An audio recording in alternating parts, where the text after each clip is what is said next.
저장 강박증이라는 다소 전문적인 용어가 있습니다.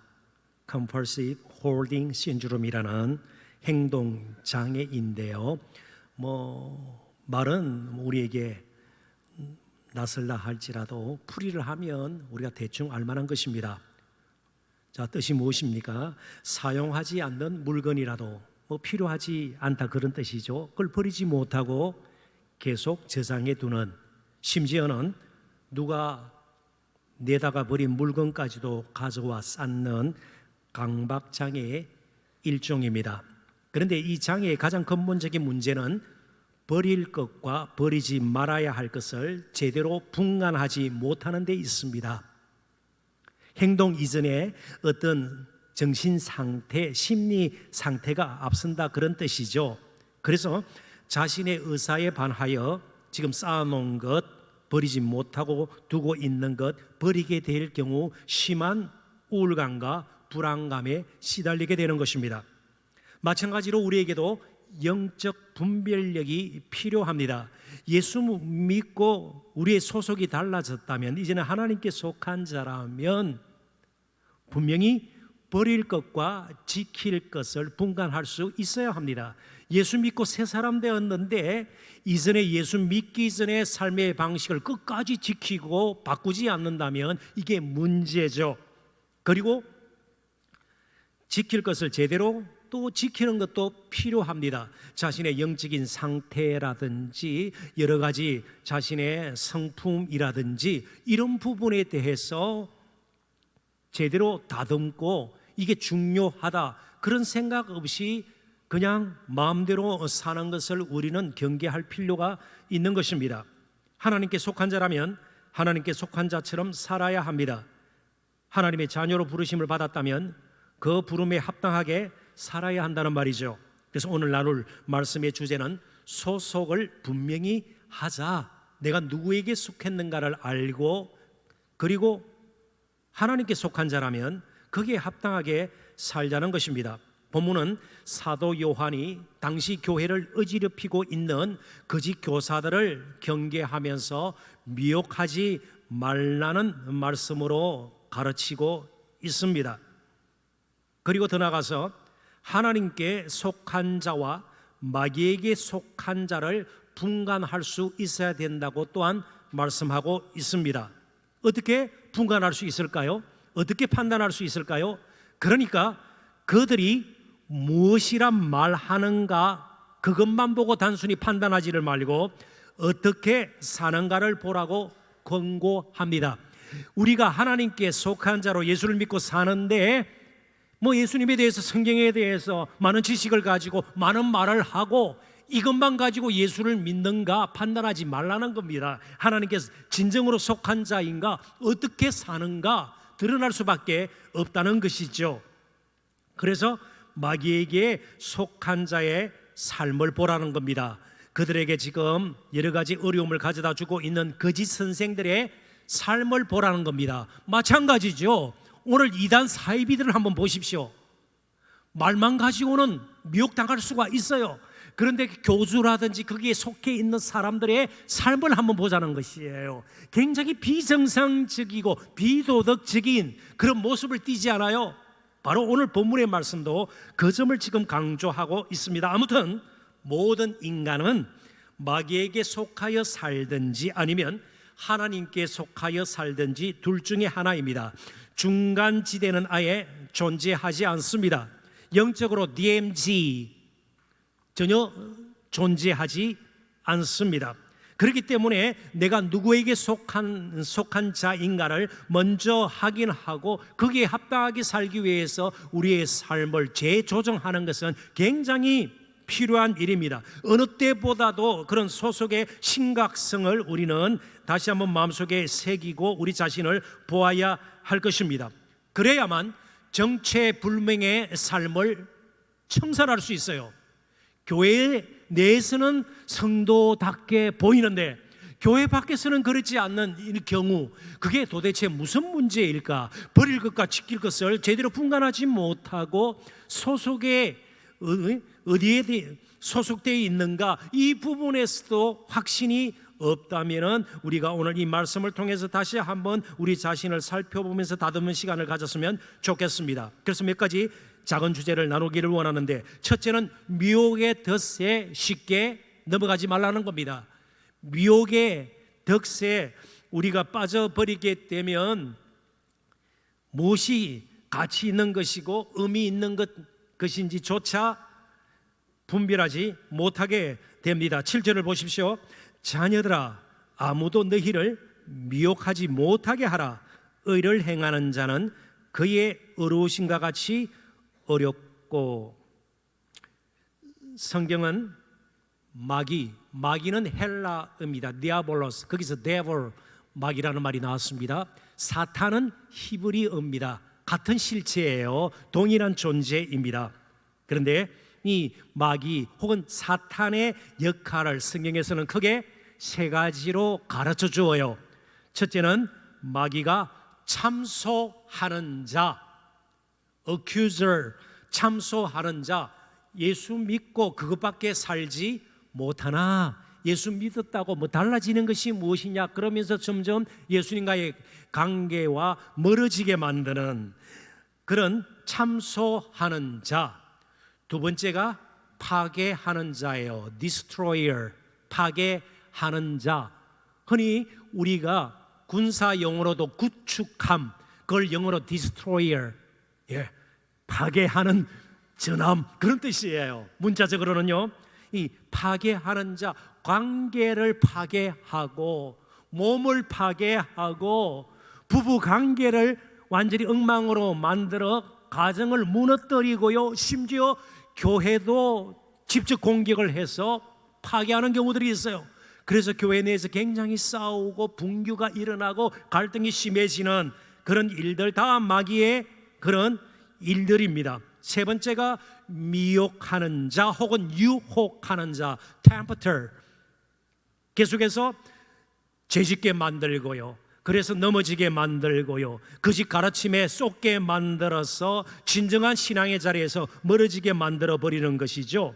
그 중에서 오늘 사도 요한은 미혹을 특별히 경계할 것을 명합니다. 너무나도 교모하기 때문에 조심하지 않으면 넘어간다는 것이에요. 낙원에서, 정말 동산에서 아담 하와를 미혹할 때 바로 마귀가 사용했던 것이 미혹이에요.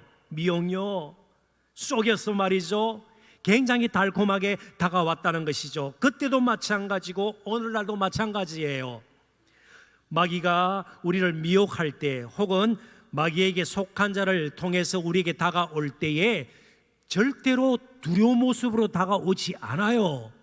굉장히 우리를 하여금 경계심을 가지도록 그러지 않아요. 너무나도 친근하게 접근하는데 문제가 있어요. 이 마귀의 말은 다 거짓투성이에요. 솔직히 우리 한번 그렇게 생각해 보십시다. 참말보다 거짓말을 섞으면 훨씬 달콤해요. 사람들의 마음을 더 움직일 수 있어요. 진리보다는요, 거짓말이 그래요. 거짓말이 더 그럴듯하게 보여요. 그래서 이단에게 넘어가는 거예요. 사이비 종교에 빠져버리게 되는 것이죠. 그런데 오늘 이 미혹은 문맥상 어떤 의미를 지니고 있는가? 죄의 개념을 모호하게 만들어 버려요. 우리는 죄에 대해서 하나님께서 말씀을 통해서 정의 내리는 대로 죄를 이해해야 합니다. 그런데 마귀는 그것을 아주 왜곡시켜서 죄의 개념을 모호하게 만들어요. 특별히 당시 교회를 어지럽혔던 거짓 교사들이 뭐라고 주장을 했는가 하면 흔히 그들을 초기 영지주의자들이라 이렇게 일컫는데요.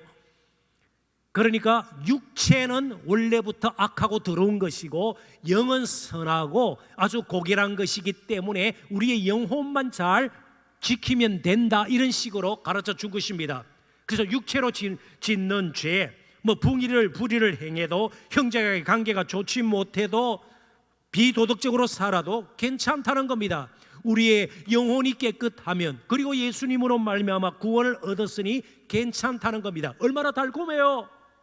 얼마나 달콤합니까? 생활 가운데서는 믿지 않는 이웃들과 비슷하게 살아도 전혀 문제가 없다는 겁니다. 동일한 형상이 이스라엘 역사 가운데서도 너무나도 빈번하게 반복이 되었습니다. 특별히 위기의 시기에 더 득세했던 자들은 참 선지자들이 아니고 거짓 선지자들이었습니다. 거짓 선지자들이 항상 외치는 것이 평강이에요. 안심하라는 거예요. 그러면서 그들이 덜먹이던 근거가 무엇입니까? 우리는 하나님의 택한 백성들 아니냐, 선민이라는 거예요. 그래서 하나님이 우리를 멀리 하실 그런 전혀 가능성이 없다. 우리의 성전은 온전하다. 율법이 토라가 우리에게 있지 않는가? 그래서 우상 숭배를 하고요, 가정이 몰락하고요, 사이가 불의해서도 그들은 전혀 불안해하지 않았습니다. 그러다가 완전히 패망을 하고 말았지요. 그런데 미혹의 영은요, 시대와 지역을 초월해서 나이와 관계없이 지금도 다가와서 너무 달콤하게, 친근하게, 그럴듯하게 접근해서 많은 사람을 멸망의 길로 이끌어갑니다. 고린도후서 4장 4절을 보십시오. 그 중에 이 세상의 신이 믿지 아니하는 자들의 마음을 혼미하게 하여 미혹해서 완전히 어지럽혀 놓는 겁니다. 정신을 못 차리게 하는 겁니다. 분간하지 못하게 하는 것입니다. 그리스도의 영광의 복음의 강체가 비치지 못하게 함이니 그리스도는 하나님의 형상이니라. 교회 내에서도 복음의 강체가 제대로 비치지 못하면요, 굉장히 이상한 종교 집단으로 전락할 위험도 있는 것입니다. 얼마 전에, 정확하게는 9월 6일입니다. 제가 그것을 미리 정해서 작정하고 본 것이 아니에요. 우연찮게 뉴스를 보려다가 그 프로그램을 접하게 되었는데요, 모 지상파 방송국에서 돌라라, 이상한 나라예요. 돌라라라는 사이비 종교 집단과 그 교주를 취재한 그런 방송을 볼 기회가 있었습니다. 제가 들어봐도 그 교주의 말이 너무 터무니가 없어요. 거짓말투성이고요, 허무맹랑해요. 그것뿐이 아니에요. 이 교주가 이상한 교리를 펴면서 부녀자들을 농락해요. 성추행을 하고 성폭행을 해요. 그럼에도 불구하고 메시아로 여기기 때문에 우리가 정결하게 되기 위해서는 여성분들이 그렇게 이 교주에게 당해도 괜찮다고 생각하는 거예요. 이상한 교리에 빠져서 그런 거예요. 너무 참담했어요. 너무 안타까운 거예요. 그러면서 마귀가 미혹의 영으로 지금도 역사하고 있구나. 그래서 오늘 저와 여러분이 무조건 안심하고 있어서는 안 돼요. 영적 관리에 절실함을, 심각함을 어느 때보다도 저와 여러분이 깨달을 수 있어야 합니다. 사도 요한 당시도 교회의 문제가 외부로부터의 환난이나 핍박이 아니었습니다. 그 후로는 조직적인 핍박 환난이 있었습니다마는 더 심각한 문제는 내적으로 골마 터지는 것이었어요. 마귀의 미혹에 넘어가 버리는 것이었어요. 그래서 영적 불감증에 빠져버리는 겁니다. 생활이 전혀 바뀌지가 않아요. 변화가 없어요. 교회라는 곳이 어떤 곳인가 조차도 몰라요. 그것이 바로 그 당시도 그렇고 오늘 교회가 직면하는 위험 중에 하나입니다. 거룩함을 상실해 버리는 것이에요. 영적으로 둔감해지면서 말이죠. 그런데 한번 생각해 보십시오. 마귀는 얼마나 달콤한지 몰라요. 때로는 사람을 높여서 영웅으로 만들기도 합니다. 그리고 모두를 넘어지게 만들어요. 기쁨을 주는 척 하다가 모든 것들을 한순간에 무너지게 합니다. 허망한 인생의 결말을 보게 하죠. 다 속임수이고 거짓이기 때문에 그렇습니다. 자, 그렇다면 오늘 본문이 우리에게 말하는, 성경이 말하는 죄의 본질이 무엇인가? 단순히 몇 가지 잘못된 행동을 뜻하지 않습니다.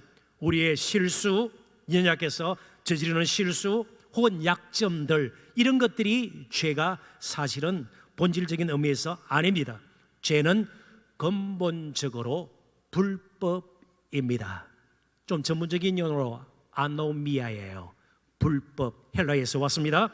불법입니다. 이미 살펴본 4절을 한번 함께 보도록 하십시다. 죄를 짓는 자마다 불법을 행하나니 죄는 뭐라고요? 불법이라. 불법은 말 그대로 법이 없는 상태입니다.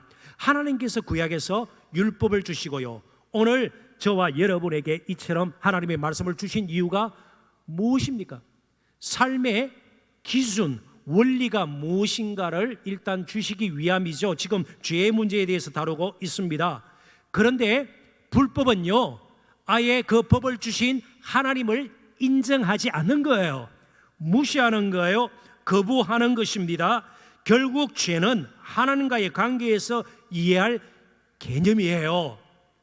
우리의 행동, 여기에만 초점을 맞추고 세상이 말하는 죄의 개념, 여기에 우리의 마음이 쏠려서는 안 된다는 것입니다. 하나님을 거부한 인간 사회에 그러면 불법이 선행하게 되잖아요. 이 말은요, 옳고 그름의 기준이 없어지는 거예요. 그래서 잘 나가다가 보면 끝이 불이에요. 뭔가 굉장히 참된 것 같은데 조금 지나면 거짓이에요. 굉장히 괜찮은 사람 같은데 조금만 들춰보니까 형편없는 거짓말장이에요. 거의 사기꾼 수준이에요. 하나님을 거부한 인간 사회, 바로 불법이 성행할 수밖에 없는 것 아니겠습니까? 그러니 거짓이 판을 치는 것이죠. 자, 그렇다면 죄의 본질, 이 불법을 처리하지 않는 이상 이 세상은 나아질 가능성이 없습니다. 제도를 개선하고 법을 개정하고 참선을 하고요, 뭔가 종교적인 열정을 가지고 종교적인 의식 행위를 자주 치른다 할지라도 불법은 없어지지 않아요.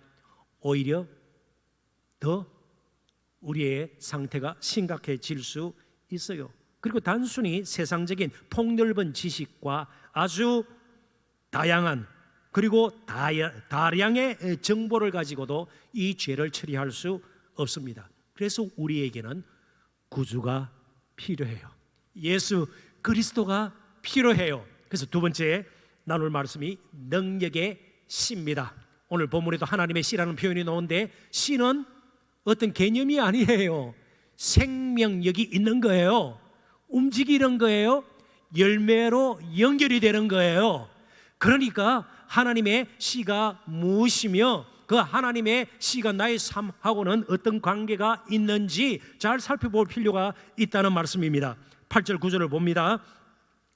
죄를 짓는 자는 마귀에게 속하나니 마귀는 처음부터 범죄함이라. 죄의 원조예요. 마귀는요, 마귀하는 모든 것은 범죄예요.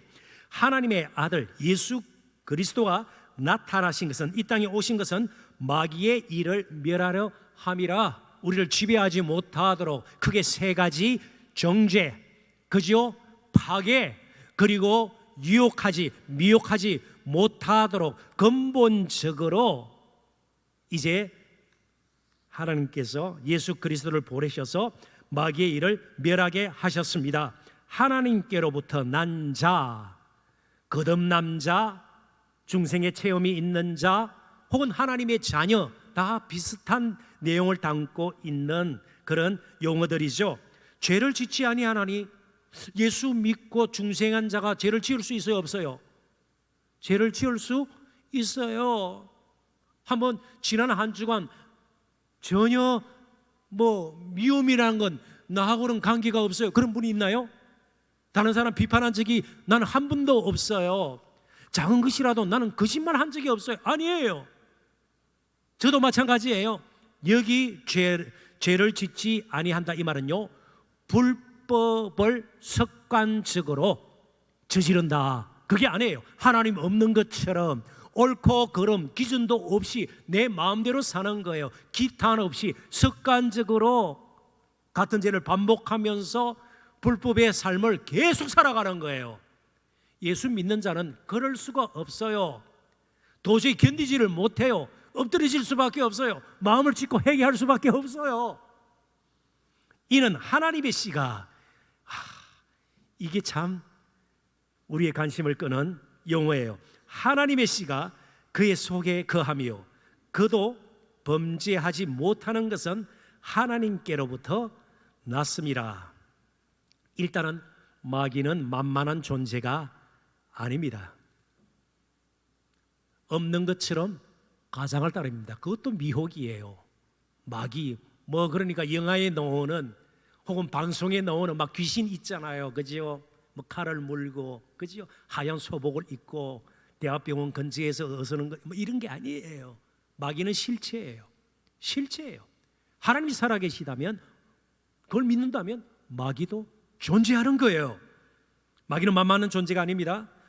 그래서 우리 스스로 그를 대항하고 맞서고 그를 이길 힘이 우리에게는 없어요. 그래서 예수 그리스도께서 이 땅에 오셔서 마귀의 일을 멸하신 것입니다. 더 이상 예수 믿는 자의 삶을 지배하지 못하도록 말이죠.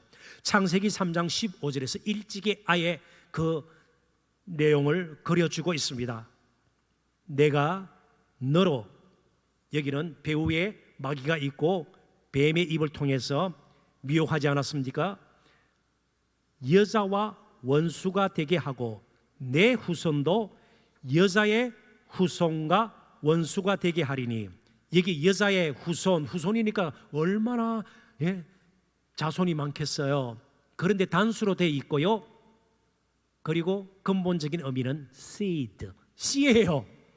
여자의 씨, 그 여자의 씨와 원수가 되게 하리니, 자, 여자의 씨가 누굴까요? 예수 그리스도예요. 예수 그리스도께서 그 여자의 씨가 내 머리를 상하게 할 것이요, 결정적으로 타격을 입힌 겁니다. 승리하신 것입니다. 너는 그의 발꿈치를 상하게 할 것이니라 하시고, 십자가를 통해서 하나님은 특이한 방식으로 그의 백성들을 부르시고 구원의 일을 완성시키신 것입니다. 자, 하나님께로부터 난 자에게는 하나님의 씨가 거합니다. 역으로도 마찬가지예요. 하나님의 씨가 들어가면 하나님께로부터 난 자가 되는 겁니다. 중생이 되는 거예요. 거듭난. 그러니까 우리가 주목할 것이 뭐라고요? 하나님의 씨예요. 하나님의 씨. 근데 이 하나님의 씨가 도대체 뭘까? 어떤 사람은 하나님의 본질적인 성품이다, 의로우심과 정결하심, 거짓이 없고 진실하심, 거룩하심 등등이다 말이죠. 또 어떤 사람들은 하나님의 말씀이다, 이렇게 해석하기도 합니다. 그런데 거듭남과 하나님의 씨를 연결시켜 보면 하나님의 씨가 성령이다, 이렇게 해석하는 것이 가장 자연스럽습니다. 나머지 것들도 우리가 참고 자료로 하고 실제로 생활 가운데서 경험하는 것들이니까요. 하나님의 성품이 우리에게 부음받는 것이고요, 하나님의 말씀으로 우리의 삶이 다듬어지는 것 사실이기 때문에 그렇습니다. 그러니까 우리 안에 성령이 계시기에 우리는 마귀의 미혹을 물리치고 거룩한 삶을 살 수 있다는 것입니다. 자, 그렇다면 우리 자신이 예수 믿고 난 뒤 외관상 달라지는 것이 있어요? 코가 납작한 사람이 예수 믿고 나더니 갑자기 뾰족해졌어요. 수입이 배면진 사람이 예수 믿고 나서 갑자기 막 벼락 부자가 되고요, 몸에 전혀 병도 나지 않고요, 계속해서 큰 집으로 이사를 가고 그래요?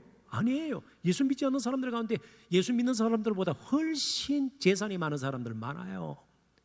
학자들 가운데, 교수들 가운데 예수 믿지 않는 사람들 얼마나 많은지 몰라요. 무슨 차이가 있어요?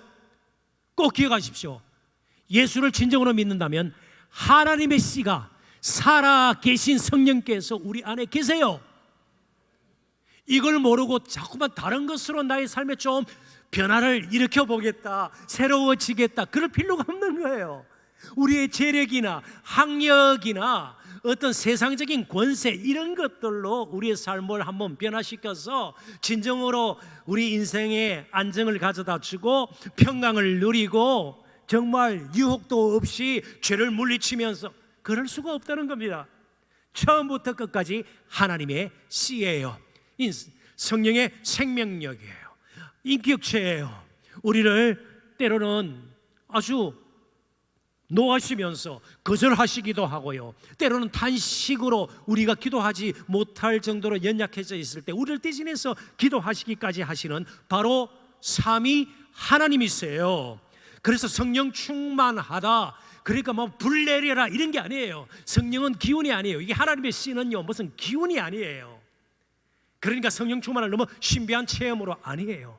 우리의 인격을 다듬어 때로는 우리에게 부딪히는 여러 가지 문제 가운데 두려움도 없애주고요, 그래서 믿음의 길을 끝까지 가고 거룩한 열매를 맺을 수 있도록 우리를 이끄시는 분, 성령님이 바로 하나님의 씨입니다. 다시 반복합니다. 마귀는 만만치 않습니다. 며칠 전에 참 안타까운 사건이 일어났습니다. 지하철 한 역에서 한 여성 영무원이 살해를 당했죠. 전직 직장 동료였던 한 남성, 이 여성을 계속 스토킹했죠. 스토킹, 부단하게 접근하는 겁니다. 계속해서 뒤쫓는 거예요. 싫어하는데도, 거절하는데도 여러 통신수단을 통해서 밤낮으로 연락을 주는 거예요. 이걸 스토킹이라 그래요. 한 300번 정도 스토킹을 했다고 그래요.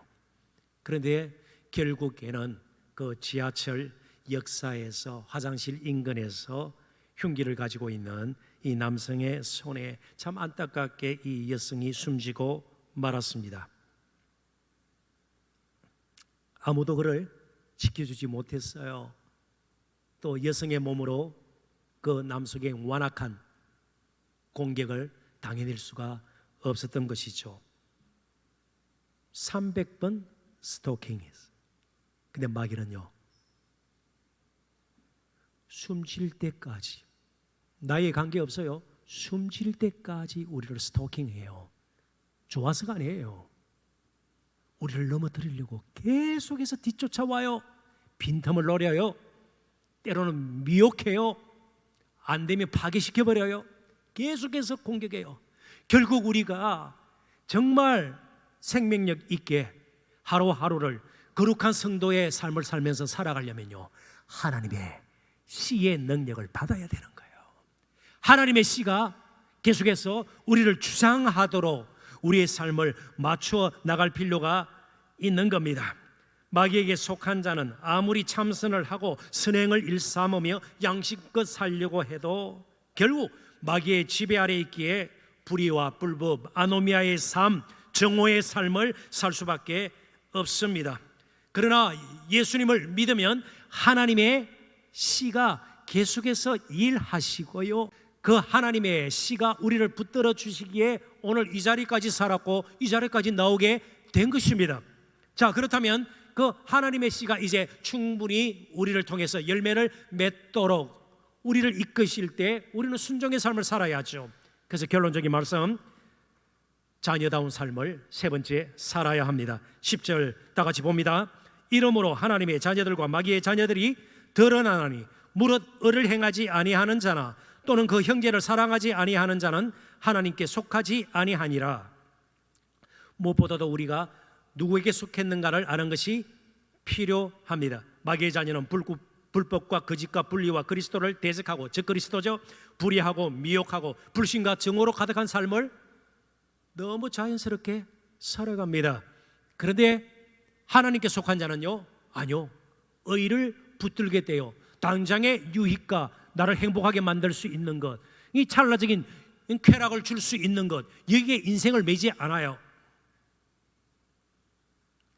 그런데 앞으로 살펴볼 말씀입니다만은 마귀의 자녀의 한 예로 12절이 한 인물을 등장시킵니다. 12절 한번 볼까요?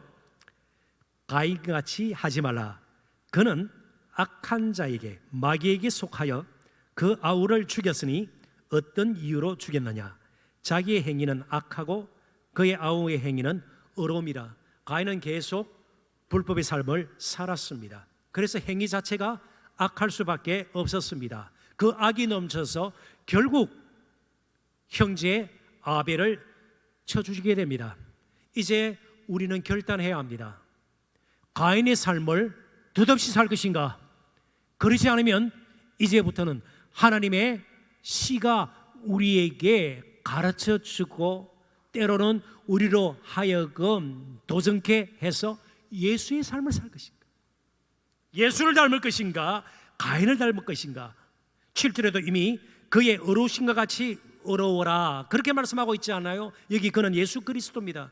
예수 그리스도의 그 온전하신 의, 그 의인을 우리들이 날마다 마음에 품고 하나님의 시의 역사로 예수 그리스도를 담고 살 것인가 기억해야 합니다. 그러니까 민폐를 끼치지 않는 정도로 우리가 살아서는 안 돼요. 예수님께서는 그런 식으로 삶을 마감하지 않았습니다. 희생과 수고와 헌신이 뒤따랐죠. 대속의 성격을 가지고 있어요. 그래서 성도의 삶은 항상 대속의 성격, 내 일이 아니더라도, 내 잘못이 아니더라도, 당장 나에게 유익은 되지 않는다 할지라도 자신의 것을 내어놓을 줄 아는, 손해볼 줄 아는, 억울함을 당할 줄도 아는, 그래서 심지어 우리 믿음의 선배들이 당했던 핍박과 환난 가운데서도 그리스도인다운 그 신분, 하나님께 속한 자로의 삶을 우리 믿음의 선배들은 포기하지 않았습니다. 이제부터는 예수 그리스도가 우리 삶의 기준이 되어요. 예수 그리스도가 삶의 중심이 되고 원리가 되고 인생의 집을 짓는데 모퉁이 돌이 되어야 합니다.